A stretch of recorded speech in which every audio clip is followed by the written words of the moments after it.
Good evening, everyone.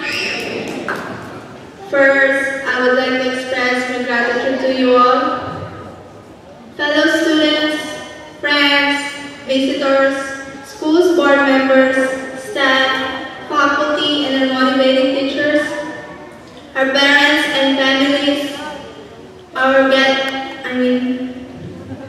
our school principal, Mrs. Opal Anderson, and our guest speaker for tonight, Lieutenant General Andre P. Thank you all for being here tonight to witness this graduation ceremony for the Lafayette County High School seniors of 2017.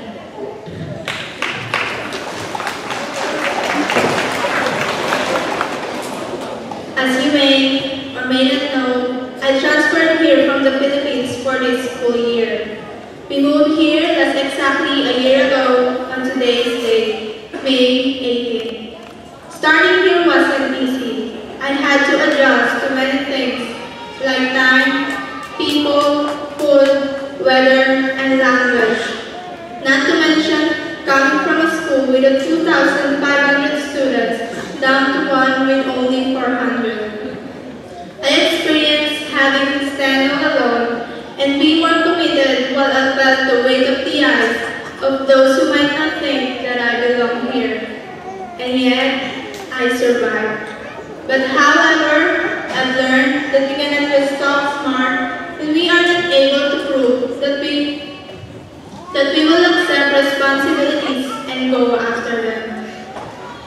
Sometimes, we are urged to do this by hand, to test how far we can reach it, or if we could really make it.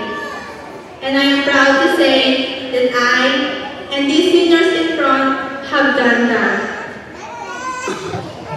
To our parents and our families, our biggest fans who were there to support and lift us up whenever life seemed shady and complicated, thank you so much. You inspired us with your unending love and care, which have been the tools for this path from the very start.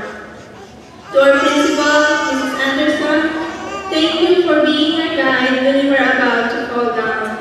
Thank you also, Mrs. Lee and Mrs. Fields, for preparing us for the next chapter of our lives, our college. To our teachers who gave time and helped us during our rough times in every subject. Thank you also, because maybe without your remarks and reminders, we might be moving backwards instead of being here tonight. So here's to my first and last story from our Lafayette County High School. My first period class with Mrs. Sanders. Deadline praises, time is not your best friend. Remember that sign in every morning and complaints about struggling on the metrics, practices, and tests, especially when the internet was down. My career readiness with Mrs. Clark.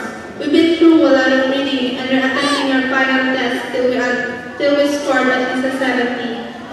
Mr. Cross teaching us life lessons and connected to the events in the book. Mr. Nishiyuchi, calculations and solvings. I remember how we asked for a chill day and wanted to do word searches instead of pop quiz. My senior office management class, I was so touched by you all when you hugged me and said, "Thank you" or "You're welcome, Ilani," after watching my senior slideshow. In that moment, I felt like I belonged here.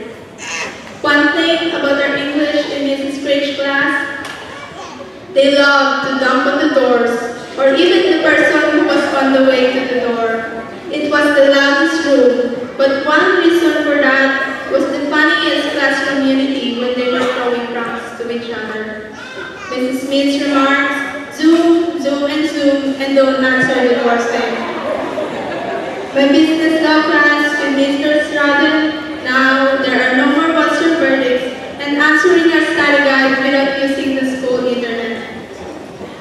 Those are just a few of the things that I will remember about this school year. And although I may not talk with some of you all, I want you to know that I care and I'm so proud of you right now. And I'm also thankful for this great school year. But after this, we'll be heading on a separate path with our freedom of choice and a brighter pictures of ourselves. Seniors, we are now moving to another chapter of our lives, and we are not moving all together. There are many options ahead of us, and sometimes we will have to decide, is it time to stop or is it to further it more? Next in line is a matter of saving responsibilities, and I know you will handle it successfully. Graduates,